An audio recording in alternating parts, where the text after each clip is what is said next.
Hi, and welcome to Watch It Played. My name is Rodney Smith, and in this video, we're going to learn the 1 to 4 player game, Imperial Settlers Roll and Write, designed by Ignatius Jevicek and published by Portal Games, who helped sponsor this video. Set in the empire building and battling world of Imperial Settlers, this game invites you to take a vacation from all the fighting.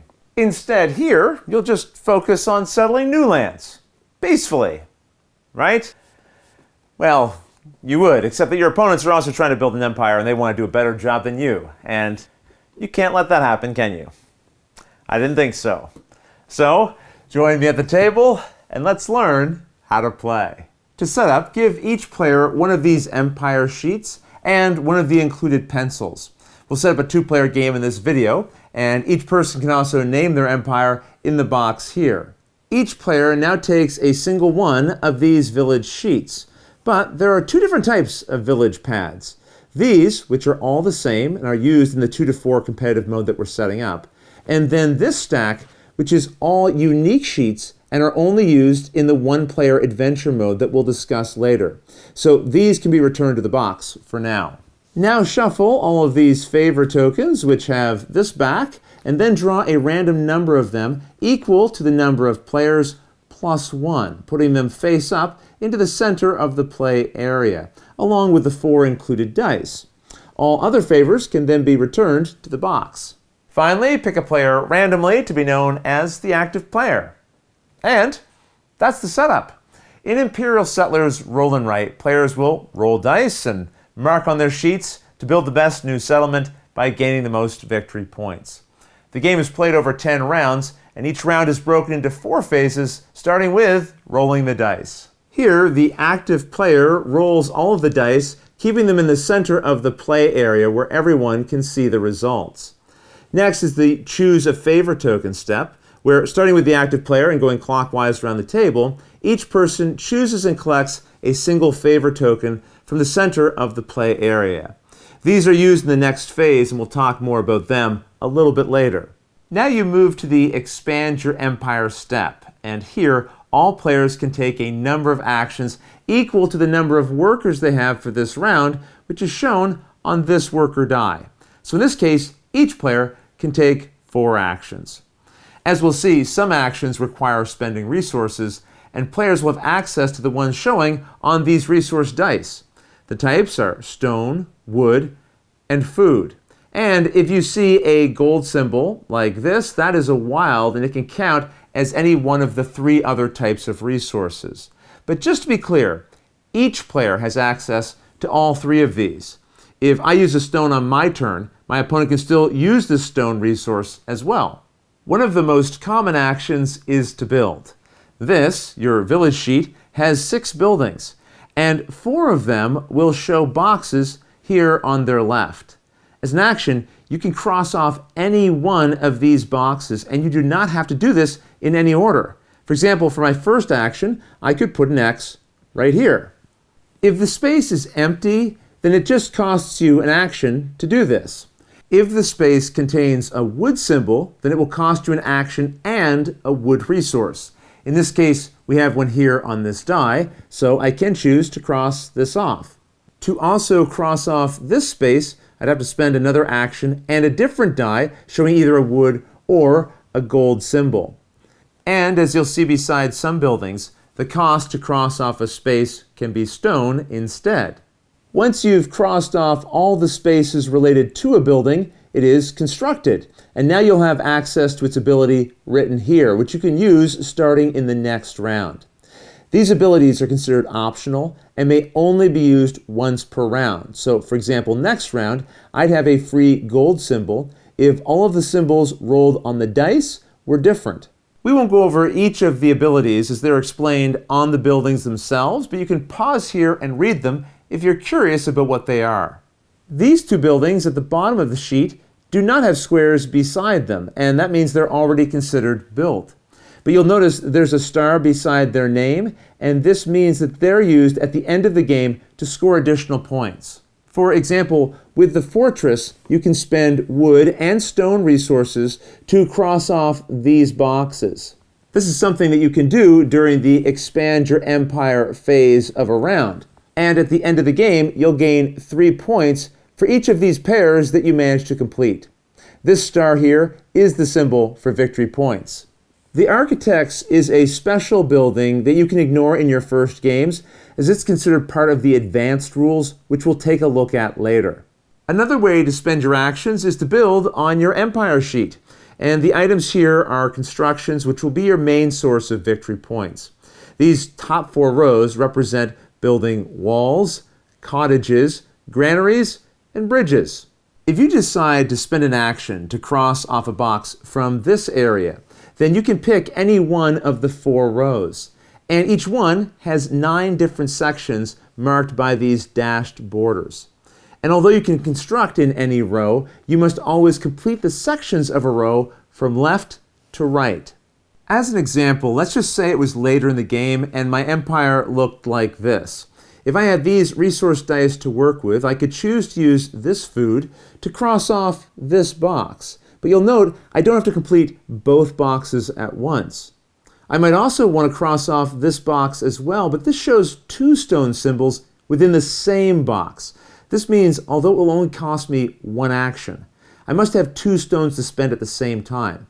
So I could choose both of these dice in order to do this. At the end of the game, the further I go down each row, the more points that row will be worth. And the last section of the track is the Imperial section, and some game effects will refer to these spaces, so just keep that in mind. This bottom row is special because it helps you construct bridges. For example, once you've completed both of these sections, then the bridge here is complete, and you circle it, and the matching bridge here, which gives you access to this green field that it touches. There are 4 separate fields at the bottom of your empire. Circling this one unlocks this field, as we saw, while crossing off these 2 boxes will unlock this field here. Once a field is unlocked, the player immediately gains access to take a harvest action to gain resources from that field. To perform a harvest action, you cross off a resource attached to an unlocked field, and then you gain the resource pictured there. So spending 1 action and crossing off this space gives the player 1 additional wood resource for that round only. But keep in mind, to build with this resource, either in your village or empire, you'd still need to have leftover actions to spend as normal. And assuming you have the actions to spend, you can harvest multiple times during the same turn in order to gain multiple resources. Don't forget, each player will have one of these favor tokens, and at any point during the Expand Your Empire phase, you can use the ability printed here once. So let's go back to the table and I'll show you how each of these work. This is the ally, which gives you 1 extra action for the round, and this is the lucky coin, which gives you an extra gold for that round. Here we have the boon, which lets you pick 1 resource die that was rolled and get an extra resource of that type this round. With yield, the player chooses 1 resource shown on a die and then may harvest any resources of that type from available fields without spending actions. So I could pick food from this die, for example, and for free harvest all the food on my unlocked fields. Of course, I could choose to harvest fewer if I wanted to. The export favor lets a player trade a single resource of each type for 1 victory point each. And these resources can come either from dice that were rolled or from fields that were harvested that round. But at most, you can gain 3 points with this favor, 1 for each type of resource. And yes, you can treat gold as any one of the resource types for the purposes of this ability. Points you gain from this favor token, you'll mark in this area of your sheet. Once all players have used their actions for the round and are ready to continue, you move to the end of round phase, where players will cross off the next open box on this round track. Everyone then returns the favor tokens they had to the center of the play area, and the next player in clockwise order becomes the active player, and a new round begins. The game will continue like this until the end of the 10th round, where players will move to the final scoring.